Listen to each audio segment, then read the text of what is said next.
WFYI podcasts are brought to you by Bloomington, Indiana. Experience the holiday season by exploring unique downtown shops and catch one of the many seasonal performances at the Buskirk Chumley Theater. Plan a winter getaway and discover more holiday happenings at visitbloomington.com.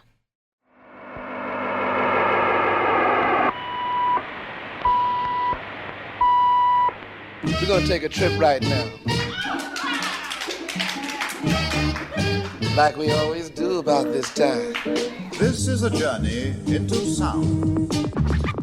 Break it down. I'm Kyle Long, and you're listening to Cultural Manifesto.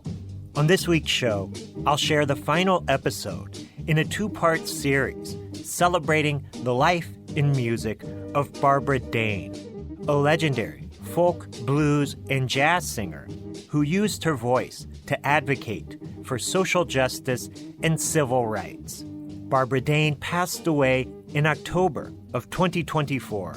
She was 97 years old. I spoke with Barbara Dane in 2018. And I went home and started to think about how xenophobic this country was then, much more than even now. Oh, terrible. If I sang anything in another language, people would come up to me, "Why did you do that?" On last week's show, we covered Dane's early years growing up in Detroit and how singing on the picket lines as a teenager during the 1940s shaped her life as an activist and musician. Barbara Dane was one of the most prominent protest singers of the 1960s and 70s, and she performed with a wide range of artists, from Louis Armstrong to Bob Dylan. In fact, Bob Dylan once called Barbara Dane a hero.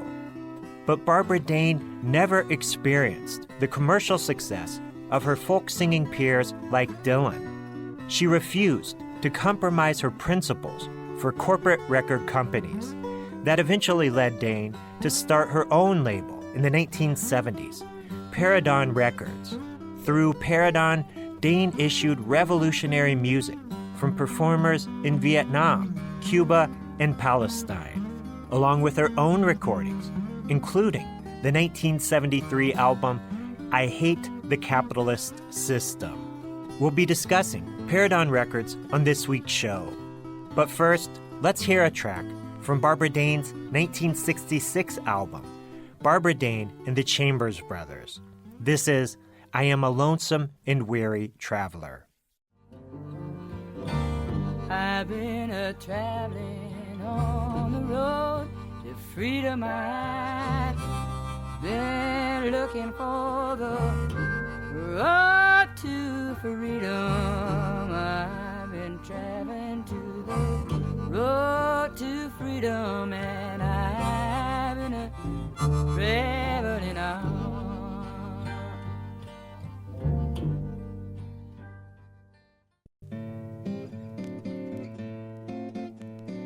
That was Barbara Dane and the Chambers Brothers with I Am a Lonesome and Weary Traveler. Barbara Dane passed away in October at the age of 97. I spoke with Dane in 2018. Let's listen back to our conversation. And Miss Dane, you mentioned that the first CD of this new collection on Smithsonian Folkways is drawn from labels that Smithsonian controls or has rights to. One of those labels is one of my very favorite record labels of all time, and it's a label that you co-founded in 1969 along with Erwin Silber, Paredon Records, a label that specialized in releasing music and poetry connected to the international struggle for human rights and social justice. You put out revolutionary music from Angola, Cuba, Vietnam, Thailand, all over the world. You put out spoken word records from Che Guevara and Huey Newton. This is an incredible record label. Yeah, tell me about your decision in 1969 to start this label and kind of what your mission was with Paredon Records. Oh, happy to tell you that. I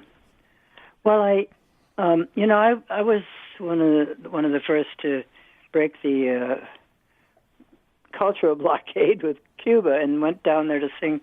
Did a tour all over the country in '66, and then got to be friends with a lot of the cultural people there. And in '67, they decided to put on a what they called an encuentro. They didn't want to call it a festival because Woodstock had just given festival kind of a bad name in some places. They didn't want people to think that it was going to be laying around in the mud smoking grass, but it was some purposeful singing, you know. Aprendimos a quererte desde la histórica altura donde el sol de tu bravura le puso cerco a la muerte. Aquí se queda la clara, la entrañable transparencia de tu querida presencia, comandante Che Guevara. They invited people from all over the world, really, and it was my opportunity to really to meet and to appreciate people from, you know, all over Latin America, but also from far away as Australia and South Africa and Vietnam. People came from the trenches, really. And after that, when I went home and started to think about how xenophobic this country was then, much more than even now, terrible. If I sang anything in another language, people would come up to me, "Why did you do that?" You know.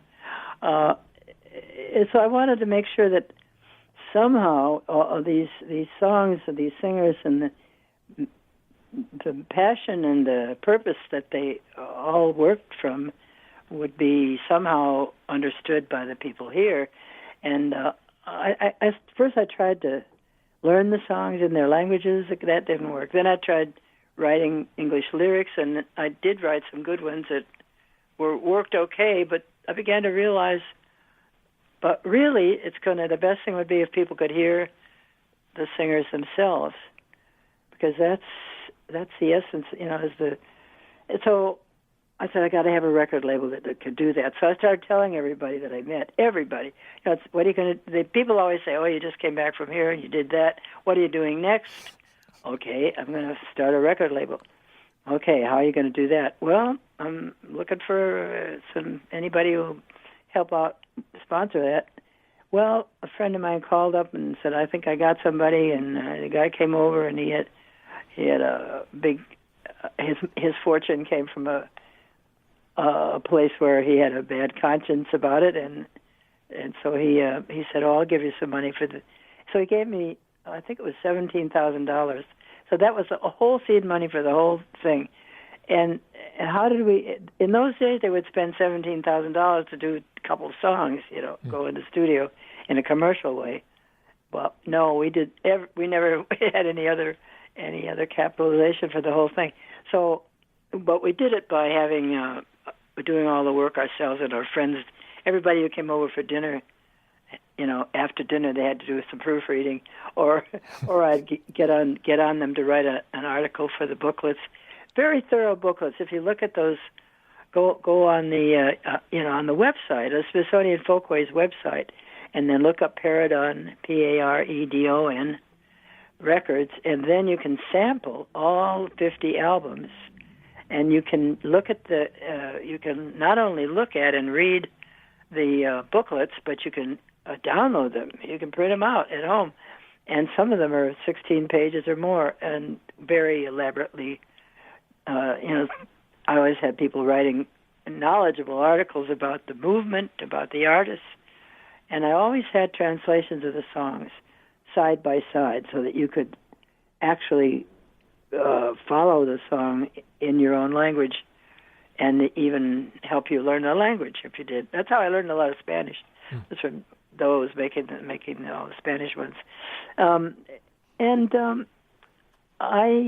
just, when all was said and done, I think it took about 11 years to do those 50 albums, and I realized when I was doing it all the while that I was doing GI organizing with my songs and traveling all around the country and going to the Far East and Europe and everywhere with these songs trying to support the anti-war, Vietnam War resistance and the GI coffee houses. And so it was all slipped in. When I would come home dead tired from all of that, I'd still have to keep go in the back room and start working on my latest issues. And Erwin had worked with Folkways and knew something about marketing, things like that, so he got that kick-started by just very economical means. Anyway, we did it, and I look back on it all, on the Paredon thing, and I think something that seemed to me like I was just squeezing it in between everything else for 10 years. Turns out, when I look back, is one of the main things I was doing, and I'm so proud of it. I'm so happy with it. I can't tell you. I want people to go there and look at it and soak up some of that stuff.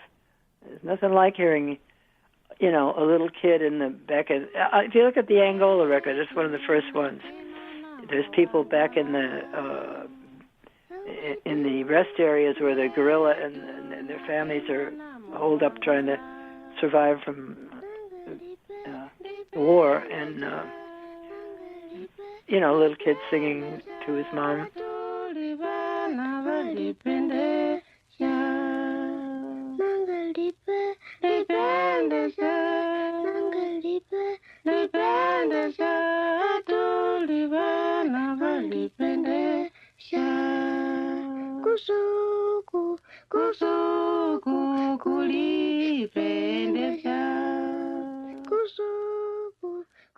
You can't buy any of that stuff. It's like it's human blood, sweat, and tears on record. So go check it out. It's Smithsonian Folkways. Yeah, it's a powerful archive of music, and I'm so grateful to you for your work in documenting all this in such a beautiful way. As you mentioned, the booklets are very informative and carry a lot of great information.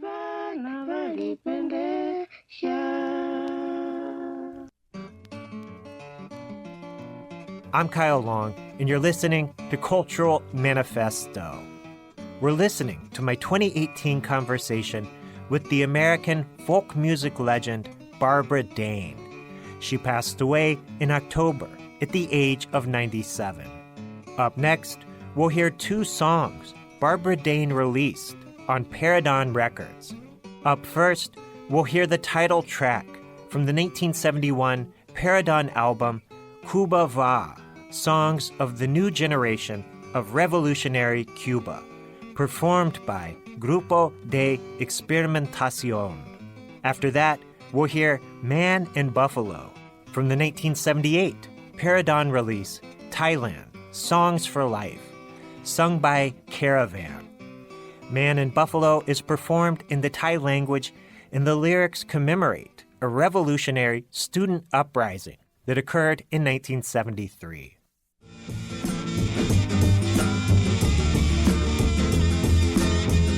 Que nadie interrumpa el rito, queremos amar en paz, para decir en un grito, Cuba va, Cuba va, Cuba va.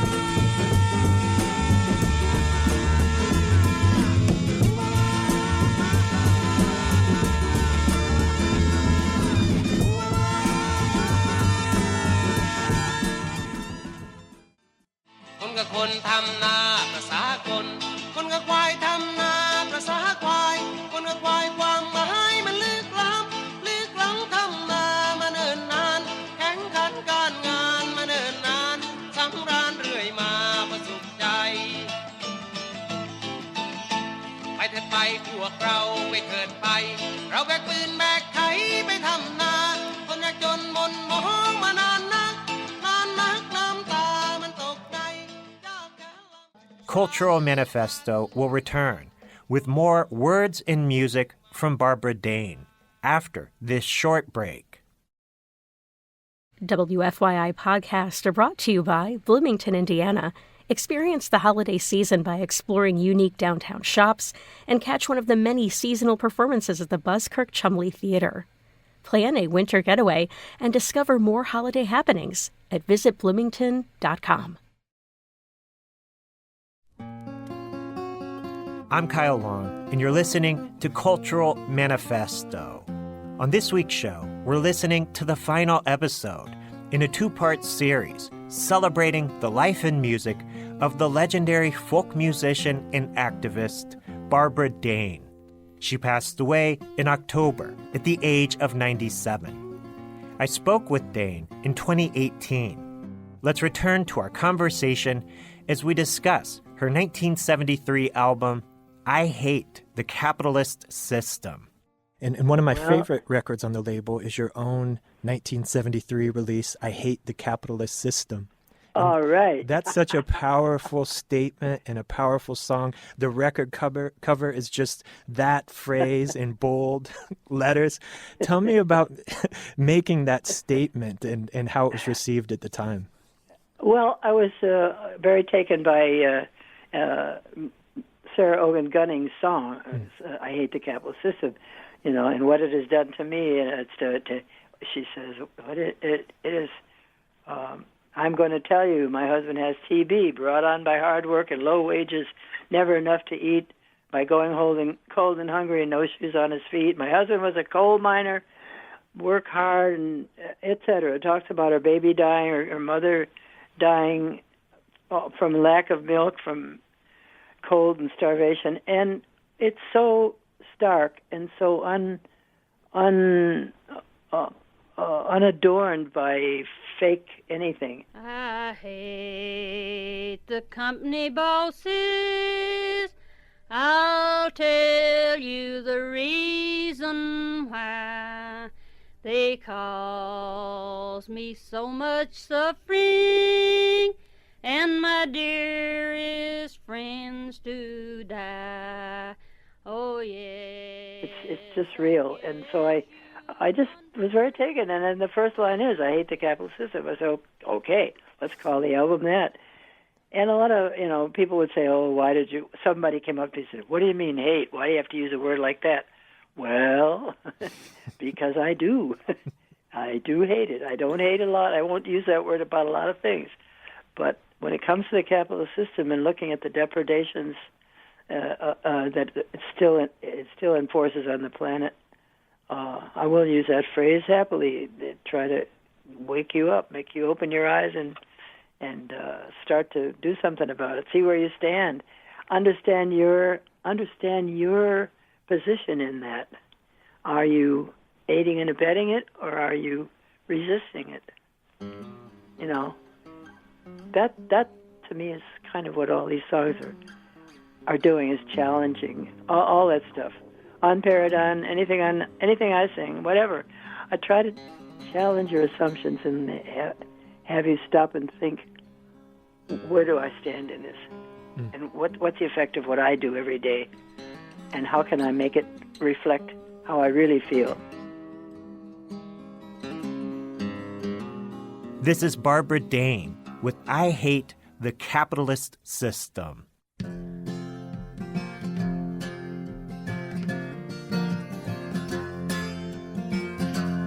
I hate the capitalist system, and I'll tell you the reason why. It has caused me so much suffering, and my dearest friends to die. That was Barbara Dane with I Hate the Capitalist System. She passed away in October at the age of 97. I spoke with Barbara Dane in 2018. Let's return to our conversation. Miss Dane, I want to ask you about a song. We've been talking about all the music in the Smithsonian Folkways collection, and I want to move outside of that for a minute. We've also been talking about a lot of very serious themes in your music, but you made an incredible dance record early on in your career, and it was the first song of yours that I heard, And I'm a DJ, and I still play it in my DJ sets. I'm On My Way, which you recorded On My Way. twice. Once as a single in 1960 with Lee Hazelwood, I think, produced that. And then later it was the title track off your Capitol LP in 62. Right. That's an incredible song.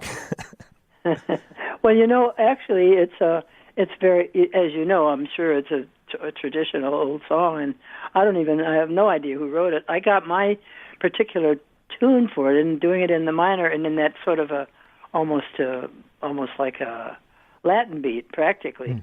I got that from Mahalia Jackson, to tell you the truth, and I kind of took it in my own direction. But and then I always made up the lines as I go. Some are traditionally, you grab those out of the air when you need them, and then you make up whatever else you need as you look in the audience and see who's there, and make it incorporate everybody. So that song it has taken me everywhere. Years. I used to do it so much that people I don't know. I guess people just what can I say? It's been an important song in my life and still is. Yeah. Are you aware of the kind of cult following the record has amongst the DJs, particularly in this scene in England called the Northern Soul scene? That's like yes, I am. Do you get? Yeah, they once invited me to come to L.A. to be at a convention. They were all going to come over from England to L.A. to meet their what they consider big stars from the 45 album, from 45 singles scene.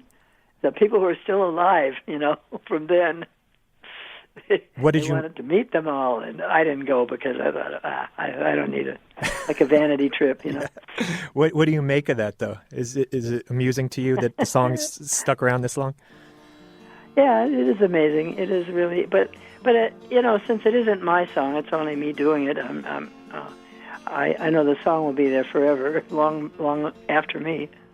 This is Barbara Dane with "I'm On My Way."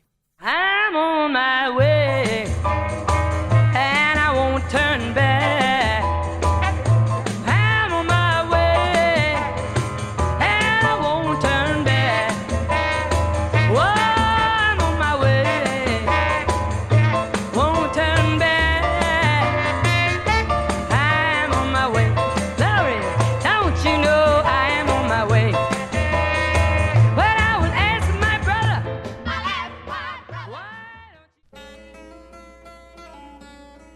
That was Barbara Dane with "I'm On My Way," released by Capitol Records in 1962.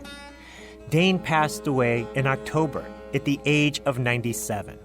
Let's return to my 2018 conversation with Barbara Dane.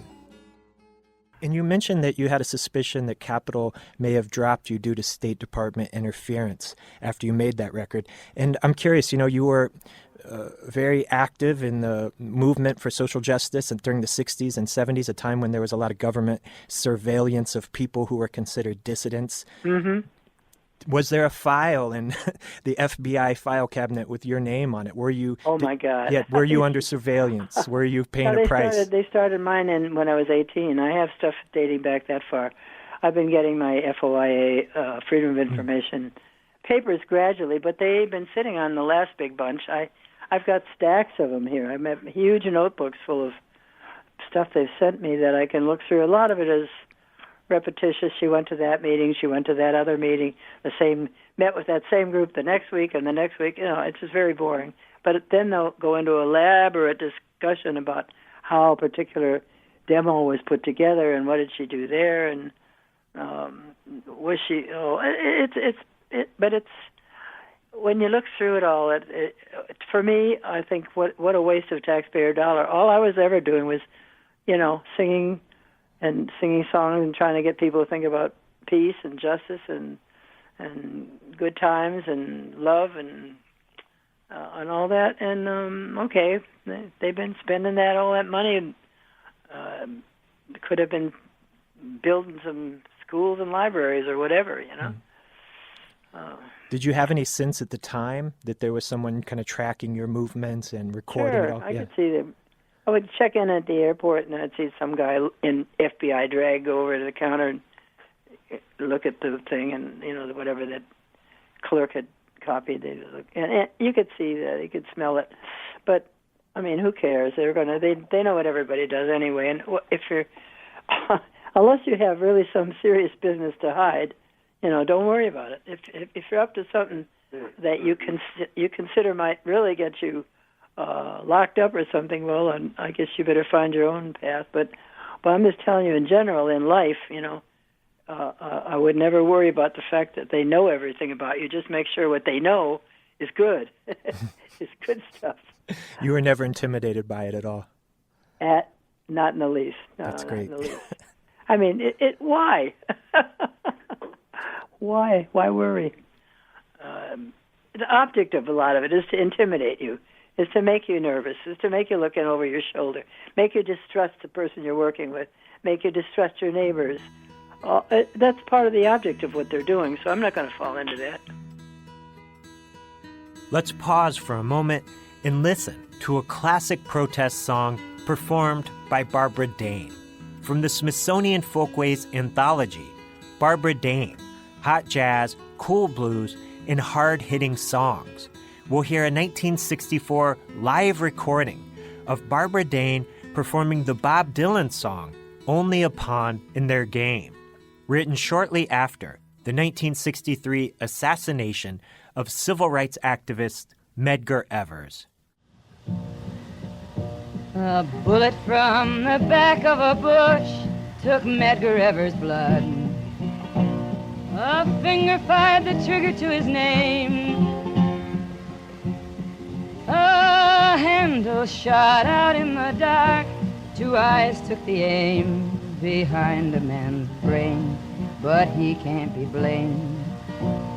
He's only a pawn in their game.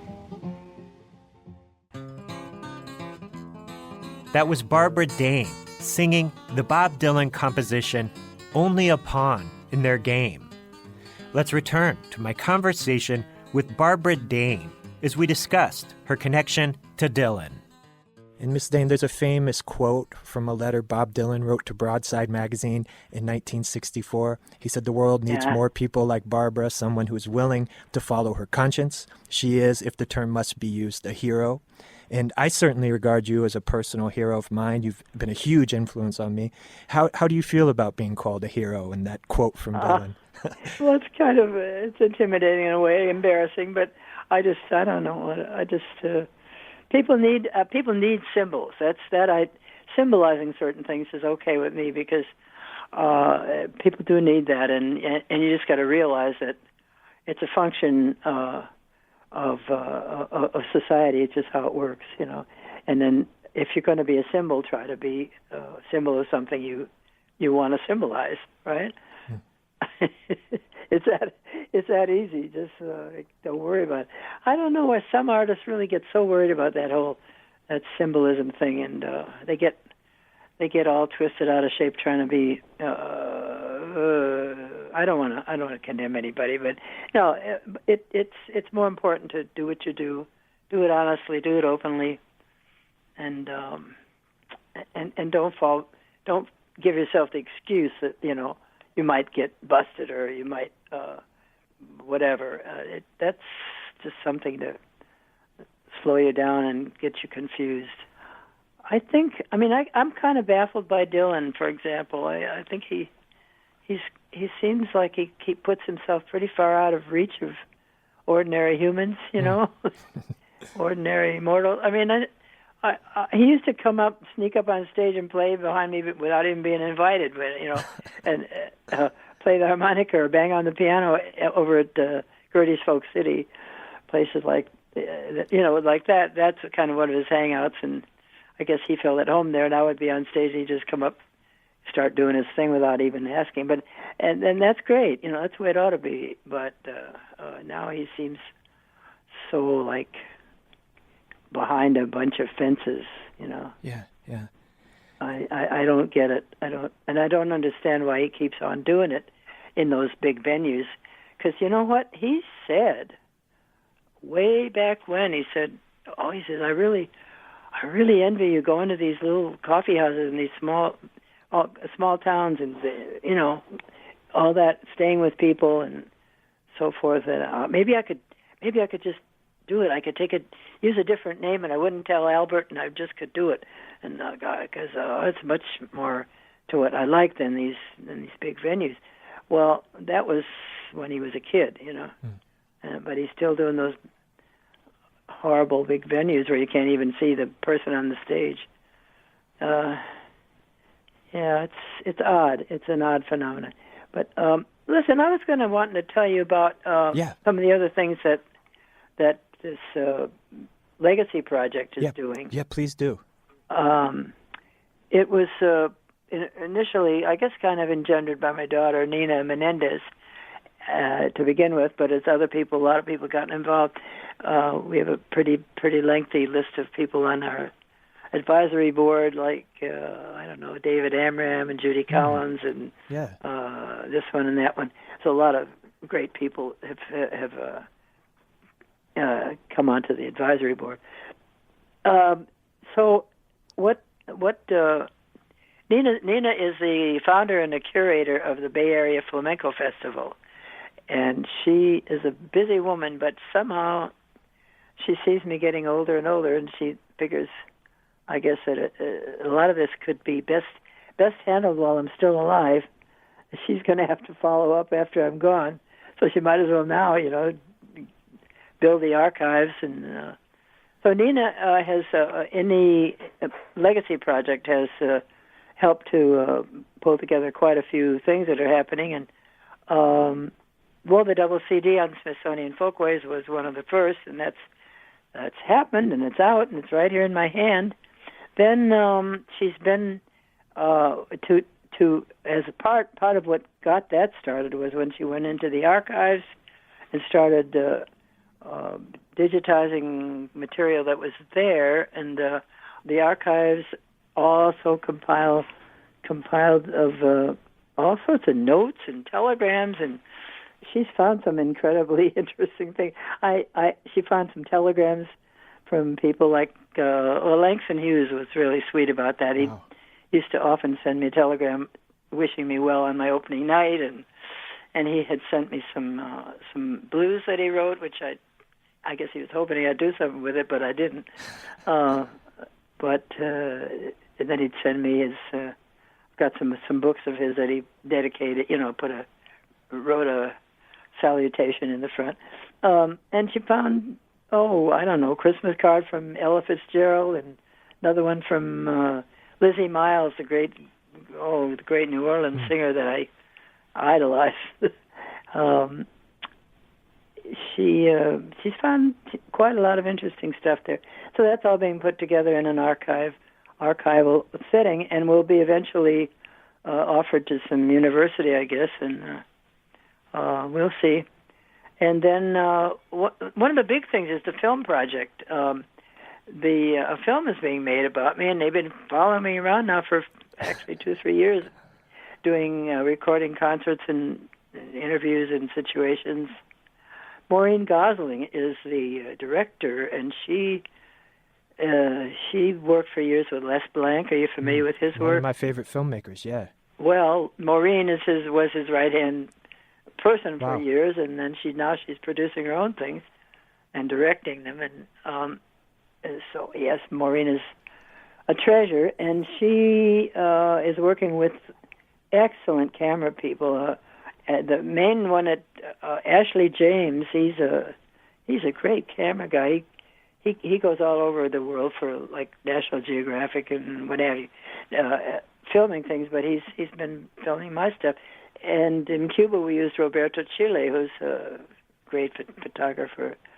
So that's going on, the film project. And if anybody, by the way, wants to be help support it, wants to become one of the bankers of it, or you can go to my website, which is just barbaradane.net, and there you'll find information about how to get involved with any of this stuff, any of the archives or the film project.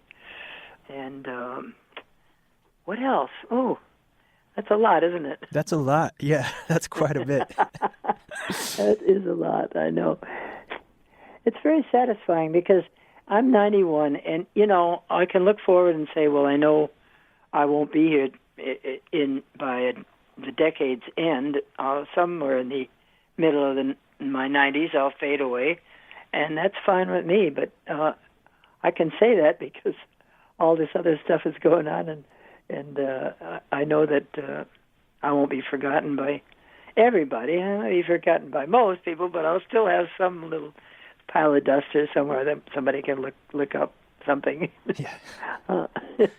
And thank you so much for speaking with me today, Miss Dane. You mentioned the importance of having a symbol, someone you kind of look to as a guide, and you've been that symbol for me in my work in learning how to use music as a way to, do right by other people, and it was just been a profound influence on me, so I'm grateful to have the opportunity to speak with you, and it was a pleasure to talk with you today. Well, Kyle, I can't begin to tell you that's very gratifying to know that there sits a guy in Indianapolis who thinks that way, who's doing good stuff like that.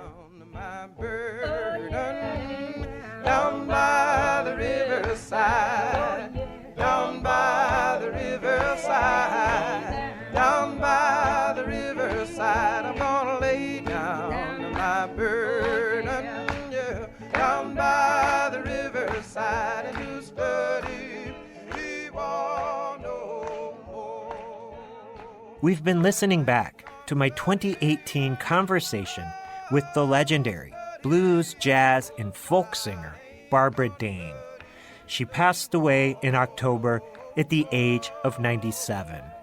We'll end with a 1964 recording of Barbara Dane and Doc Watson performing You Don't Know.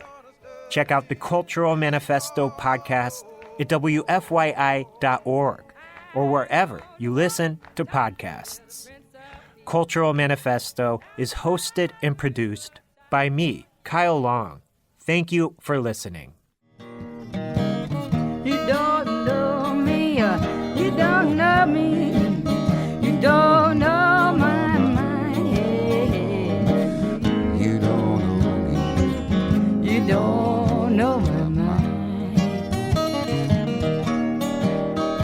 When you see me laughing, I may be laughing, keep from crying. What'd you say now? Sing that again. Oh, you don't know me, you don't know me. WFYI podcasts are brought to you by Bloomington, Indiana. Experience the holiday season by exploring unique downtown shops and catch one of the many seasonal performances at the Buskirk Chumley Theater. Plan a winter getaway and discover more holiday happenings at visitbloomington.com.